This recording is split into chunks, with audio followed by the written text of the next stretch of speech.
Ayal kişi kanday özünün güyösünü dem beret, hiçbir dünyada anday adam dem bere almaydı. Ustası dağı atenesi dele bala kanday dem bere almaydı.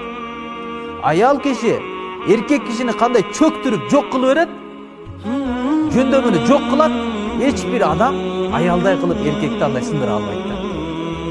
Ошондон аялда өтө чоң күч бар. Дүйнө жүзүнө дүңгүрөтө турган, манасты манас кылган каникейде бекер айтылбайт. Аял жакшы, эр жакшы, вазир жакшы, хан жакшы дейт. Бардыгы эле адамдар, мыкты адамдар аял затынын себебинен келип чыгат. Бузукулуктун көпчүлүгү аял затынын себебинен келип чыгат. Ошондуктан үй бүлө маселесинде бири-бирибизге баш ийбейли, анан кийин мен буну башкара албай атамын, андай маселе жок. Бири-бириңизге жардамдашыңыз. Таавану алал бирри ва тақва.